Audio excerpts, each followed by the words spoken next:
ప్రణాళికబద్ధంగా కార్యాచరణ చేపట్టి ఆ విధంగానే నడుచుకునే పార్టీ, దాంట్లో ఎలాంటి సందేహం లేదు.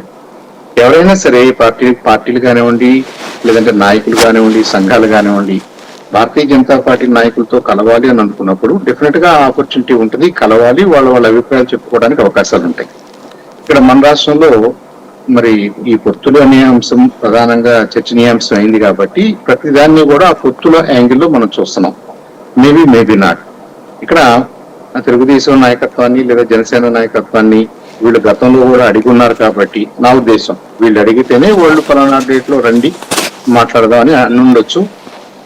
ఏ విషయాలు చర్చకు వస్తాయి, కొత్త విషయాలు అసలు చర్చకు వస్తాయా లేదా అవన్నీ కూడా మనకు తెలియదు, ఎజెండా ఏంటో మనకు తెలియదు.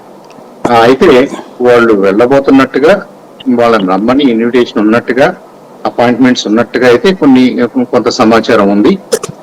మరి వాళ్ళు వెళ్ళొచ్చిన తర్వాత కానీ మనకు అసలు విషయాలు తెలియస్తాయి.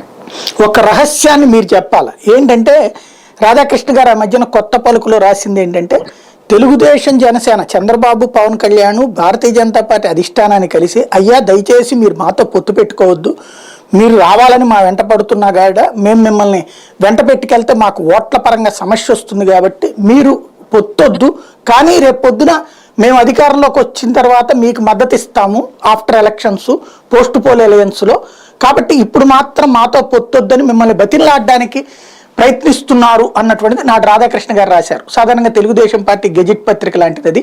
అందులో రాశారు అన్న తర్వాత ఇప్పుడు మీ దగ్గరికి పిలిపించుకుని వద్దని చెప్పించుకోవడానికి పిలుస్తున్నారా? ఐ డోంట్ నో, అది చెప్పడానికి వెళ్తున్నామని వాళ్ళు చెప్తారేమో చూద్దాం. మేము పొత్తులో ఉండటానికి మాకు ఇష్టం లేదు, మీరు అడగొద్దు లేదా మీరు అడగలేదు, కానీ అలాంటి ఊహాజనితమైన వార్తలు నడుస్తున్నాయి కాబట్టి మీడియాలో దయచేసి అలాంటి ప్రయత్నాలు ఏమి చేయొద్దు అని చెప్పడానికి చంద్రబాబు నాయుడు గారు వెళ్తున్నాడేమో. రేపు పేపర్లో ఎలా రాస్తారో, ఇల్లు వచ్చిన తర్వాత ఏం చెప్తారో చూద్దామండి. రాధాకృష్ణ గారి స్టోరీస్ కి అంత ఇంపార్టెన్స్ ఇవ్వాల్సిన అవసరం లేదని నేను అనుకుంటున్నాను. ఏదేమైనా అది పార్ట్ ఆఫ్ మైండ్ గేమ్ కాబట్టి అసలు వాళ్ళు అడిగారా, ఎందుకు వెళ్ళాలనుకుంటున్నారు, వెళ్ళి ఏం చెప్పాలనుకుంటున్నారు, ఎజెండా ఏంటి, మాకు కూడా ఎక్కువ ఇన్ఫర్మేషన్ లేదు దీని మీద సాయి గారు.